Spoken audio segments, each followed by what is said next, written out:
The Radio Vet with Dr. Kelly back on the air on CPL Radio for another week of interesting veterinary stuff. I just boiled your whole life down to interesting stuff. So Dr. Kelly, who practices in Mequon at East Town Veterinary Clinic. Yeah, that's the one. And what have you got for us today to cover? Well, since this weekend, I believe, I'm not a football fan, so I hope I'm not wrong, but this weekend I believe is the Super Bowl. I also have about as much knowledge of it as you do, and I think so. As a kid, the only reason I really liked the Super Bowl is that my dad would buy a lot of really bad food. Yes. So I was all over it. That would be what's fun about it for me. That's all that's fun about it for me. Yeah. Beyond that, I have no clue. Yeah. No interest. No. Zero. No. Zip. Did you know? I think something the last commercial spot was sold in mid-November, and I think it's something like 50 million per 30 seconds or some crazy number like that. So along those lines, there's going to be a commercial. I'm so good. Thanking the University of Wisconsin Veterinary Teaching Hospital. So that's a lot of money. Whoever's thanking them decided to spend a lot of coin. The head of WeatherTech is thanking them for saving his dog. His dog, Scout. Yeah. That's a great thing. I know. And clearly, WeatherTech is doing just fine. It's a bargain, 30 seconds for $6 million, I think. Something like, okay, very good. I may have inflated the 50 million. I don't know. It's ridiculous. It's coming. So I don't remember the gentleman's name, the owner, but his dog is named Scout. Good old Scout. And was diagnosed with a common kind of cancer that we see in golden retrievers and dogs in general called hemangiosarcoma. It's a cancer that arises from the lining of blood vessels. And in dogs, we see it in the spleen and we see it in the heart. Oh, that's all bad. And we also see it in the skin, but when it's in the skin, it's not as big of a deal. Oh, no, okay. Yeah. But often, as was in Scout's case, the very first symptom of this cancer is sudden collapse. Oh, wow. Because these tumors will rupture and bleed. Jeez. And you can imagine that if you've got a tumor on your spleen and all of a sudden your spleen ruptures and bleeds, you bleed to death. I would think so, That's a common first symptom is collapse and death. Jeez. If they survive the collapse and the bleeding slows and stops, they can, undergo some testing. They can find the tumor. Sure. When the tumor's on the spleen, of course, the spleen can be removed. And they can live without that, for a while till it shows up elsewhere. But in Scout's case, the tumor was on the heart. Oh, my, which So Scout collapsed. They found out he has a tumor on his heart. They took him to, on the advice of their local veterinarian, they took him to the veterinary school in Madison. He had chemotherapy and radiation therapy, which shrunk the tumor by 78% in 1 month. Impressive. Yeah, and 90% in 2 months. Holy cow. And he also received and is still receiving immunotherapy, which teaches his body to attack the tumor cells. That's a big buzzword nowadays. Exactly. So anyway, there's going to be a commercial thanking the school. Wow. And of course, asking, people to support their cancer research. Right, certainly, yeah. Yeah, and what's cool about cancer research in our companion animals is that there's a lot of collaboration between the human research and the companion animal research and benefits both. It goes both ways. So some therapies that were, specifically developed and successful in people eventually translate into therapies for our pets. But oftentimes it goes the other way. Oh, wow. Okay. Yeah. And I remember when I was on my oncology rotation as a fourth-year veterinary student, one of the things that we would do on a regular basis was walk over to the human hospital, right on campus there and sit in on their oncology rounds. Sure. Yeah, just because it was relevant. Not that we ever get political on the show, but I have to say the one reason that I'm always fascinated by Joe Biden is that I thought if he got into office, cancer research would spike because that's a pet project of his because he lost one of his sons to I think a brain tumor. And so I thought, geez, if he does nothing else in a 4-year tenure, if he raises up awareness and research into one of our primary killers, across the country, that's something good. That's something to cling to. That would be a nice legacy. I mean, it's a huge legacy. Come on. I mean, so it would be. So yeah. So again, not that we don't get political; it's dangerous already. But it affects what the numbers are now. 1 in 4 dogs. Jeez. Wow. And 1 in 4 women and 1 in 3 men. I was surprised by that. I thought it was more women than men, but maybe not. Jeez. Yeah. Is that 1 in 4 dogs? Is that higher than ever? Yes. It is higher than sure. usual. Yeah. I mean, but our pets are living longer than ever. And so the longer you live, the more chances you have of getting cancer. Things don't work as good. It's a lottery. The longer you play. We were having longevity conversations right before we went on the air here. So interesting. So something that's one example of something that was developed for pets, which translated well into human medicine, is something called tomotherapy. Okay. That was actually developed at UW-Madison. There we go. Yeah. There we go. So what is it? It is a therapy in which a machine that delivers radiation is basically inside of a CT scanner. That allows internal tumors to be targeted far more specifically and really limit the collateral damage of healthy tissue. Oh, very nice. Yeah. And so now worldwide, there are 500 machines that deliver tomotherapy for humans. Interesting. And UW-Madison, the School of Veterinary Medicine, has 1 of 2 that are in use for pets. Success rate's very high for. It's an extremely useful therapy that it's radiation therapy, but with less collateral damage. Yeah. That sounds like that would translate to humans very well if need be. Well, I think it would be far more desirable than having radiation therapy that just really damaged a large part of you. Right, exactly. right, certainly. And it started as a research project by one of the radiologists at the veterinary school who was specifically studying naturally occurring nasal tumors in dogs. Wow. Okay. Mm-hmm. Yeah. So an area of the body that wouldn't tolerate much extra radiation, because on the nasal tumors in dogs, if you radiate those, you can destroy the eyes. Oh geez, yeah. So oh boy, so you really that was a great thing for her to start, and now people benefit from it too. Wow, that's great. So that's cool. You'd like to think that, in the next decade, as long as the funding remains where it needs to be and everything, that we can really get this kind of stuff on the run a little bit.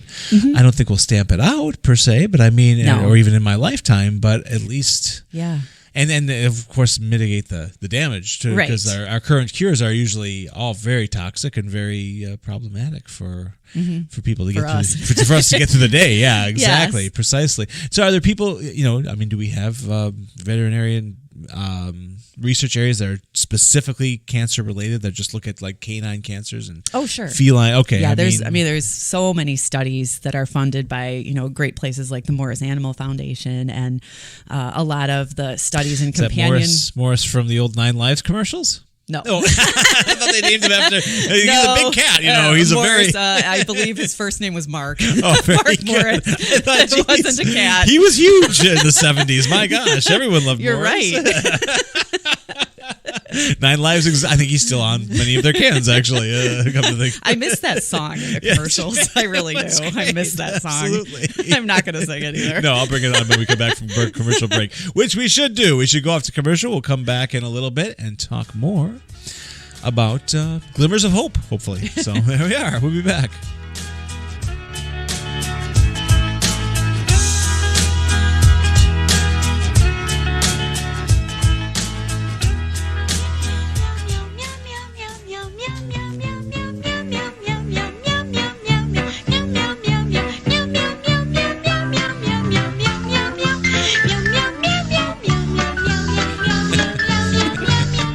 There we go. Yes. Meow Mix. And actually, it's not 9 Lives. Maybe it's made by 9 Lives, but that is Meow Mix. And that was a big commercial when I was a kid. That was actually the commercial I just played had to follow the bouncing ball with the translation. So meow actually meant I want chicken, I want turkey. Obviously. I mean, I can hear it. Can't you? I have a cat, but clearly I don't listen nearly enough. I didn't run it through Google Translate. So we're here talking about a pretty sad and dire subject, but maybe one with a silver lining, or at least hope. Hope, exactly. That's what we're looking for. So much research is going on, but now traditionally a lot of medical research for humans is done in animals with very short lives because you can get information much faster, more quickly. Right, exactly. So rats, the mouse model, mice, the mouse model. Yeah. Unfortunately, a lot of cancer research in mice involves, colonies of mice that are almost genetically identical. Yeah. So not representative of like the human population who is not genetically identical. Right, exactly. And they are immune suppressed to begin with. Oh. And the tumors are often transplanted onto them. So not naturally occurring. Maybe the mouse model has run its course. Maybe the mouse model has run its course because... Yes, mice live their whole lives in a span of about 18 to 24 months. Right. And so following the disease and watching the response to novel treatments can happen rapidly. Yeah. But it hasn't translated well into human treatment. Okay. For example, of the drugs that, make it all the way through these, early stages of research, including the mice, and then make it to the very first human trials, only 5% make it to approval. Wow. What a waste of money and time. Crazy. It is a huge waste of money and time. Oh, that's shocking. So we may see that more and more research is done in our companion animals because, again, they don't live as long as we do, so the research still comes in faster. And environmentally, since they're our companion animals, they live the same way we do in many ways. They're eating the same lasagna. And they have very similar rates of cancer to us. Very interesting. And they are genetically diverse.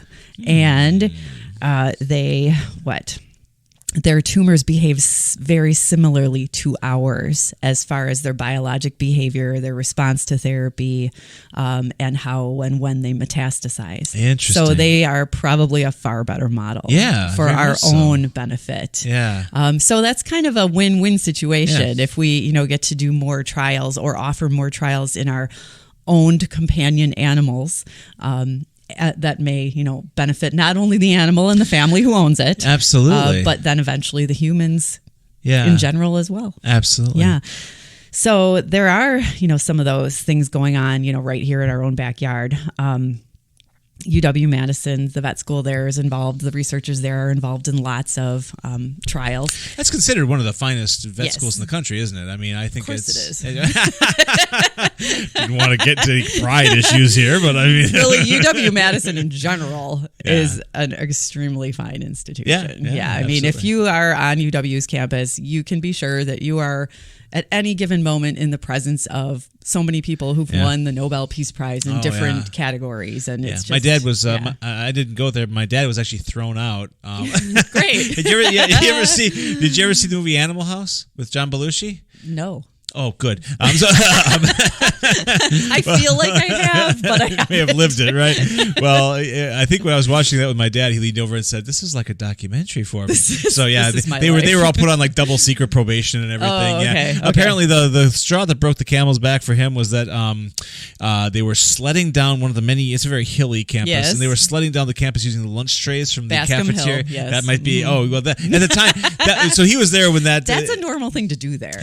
At the time, it was not, and so they were just setting the ground rules for the tradition. Yes, and so, but there was a whole lot of things. That was like the thing that finally they said, "Mr. Messerman, you need to go." You go to the student union, you get your tray, and you sled down Bascom Hill. I mean, now they have a sense of humor. Can you even graduate without doing that? Now they have a sense of humor about it. In 1960, whatever, they did not have a sense of humor about that. But he loved it. It's funny. He's but once a badger, always a badger. Though he's always very red and I mean it's he's definitely, but he doesn't harbor any ill will towards his ejection. It all worked out fine. And I don't think he regrets it either. That's the funny part. Oh, that's good. I know. He's like, I had a blast. It was worth it. I had such fun. Oh my gosh, little small town to Rivers, Wisconsin kid, in the big city. So yes, so interesting. Yeah, so some of the exciting research that's going on with dogs and cats at UW-Madison, which may translate into human medicine, there's a disease that a lot of dogs get, which in human medicine isn't well studied because not a whole lot of people get it, but when they get it, it's kids. So there's a kind of cancer called osteosarcoma, Sure, absolutely. a bone cancer. Yeah. So kids through teens, tend to be the ones who get that. But there's only 800 cases a year in North America. That's pretty tiny. That's pretty low, yeah. That's pretty tiny. And so not a lot of research in the human aspect happens just because it's kind of an orphan disease, kind of small. Dogs, now there aren't as many dogs in North America as there are humans, right. But 20,000 dogs get osteosarcoma. What's missing? What's the secret thing there? So the population that gets it in our canines would be large breeds, dogs with long bones. So Great Danes. More bone to be potentially infected. Yeah. Yes. Yeah. Or bones affected, that grew very long. Yeah. Are the ones that get affected. And it's not the very, very young dogs. It's, more middle-aged and a little older who tend to come down with it. But nonetheless, it's osteosarcoma. Huh. And so currently various institutions, including our vet school in Wisconsin, are involved in a trial that uses a vaccine made with a bacterial model that exposes the dog's body to some common tumor antigens or outer surface proteins on the tumor cells, trying to teach the body to attack the tumor. Right, yeah. Now, this is in addition to the main therapies, which lengthen their life, unfortunately, amputation and chemo. Right. Yeah. Right. Yeah. A friend of ours, their son had osteo, and actually, there was no amputation involved, and he came through with flying colors. That's awesome. Actually, so it was like a year and a half, 2 years of whatever, where you're not sure, and it's wondering. scary, and but then it's full remission, and so that was good. I don't know, and I don't even know if maybe a decade ago that would have been the case, or 2 decades ago. So clearly we're on the right path. Yeah, that's hopefully. wonderful. Yeah. So we've all heard of malignant melanoma, the really bad kind of skin cancer. Yeah. So dogs get malignant melanoma, but when they have it, it tends to be inside their mouth. Oh, that's terrible. I know. Ugh. But dogs also get melanomas in their skin, but when they get them in their skin, they're almost always benign.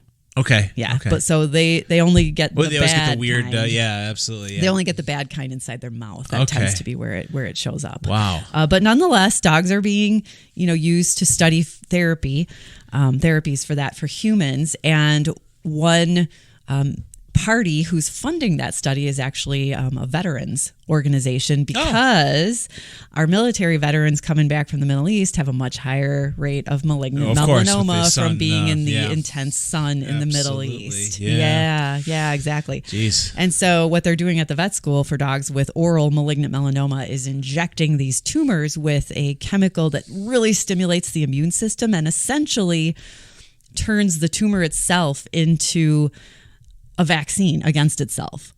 Basically, it's fooling the tumor into becoming immunogenic again, meaning it stops the tumor from looking like normal tissue and quote unquote hiding from the body's immune system. Yeah. Is there a big success rate in that then? Is that something that it's experimental still? Yeah, exactly. Okay. I think they said the early results look very promising. Nice. So it's still early, in other words. Yeah. Absolutely. So there's all these kind of great things going on there. Really? Absolutely. It's great to highlight that stuff, and good on them, the weather tight people for that's great to showcase that. That's the at first when you first started the show with that story, I was like, oh boy, some company here dumping a bunch to say thank you for saving my dog. But it really but then you're like, wait a minute, this is great. Yeah, it's his way of putting it up on a national stage and saying, look at this. This is great. You should consider donating. That's fantastic. So that's really what he's doing, is saying thank you by making it a big deal. Absolutely. And you want a power hitter company like that in your back pocket. Yeah. That's great. Wow. Well, cool. When you came in with the napkins of doom, today, I thought, oh, this is going to be fun. But in fact, it was actually very nice. Yes, I make all of my brief notes on coffee shop napkins before I come in for my show. I'm a procrastinator forever. It has served you well, clearly. So just keep doing what you're doing. No problems here. We'll be back next week with another napkin. Until then, everybody, thank you.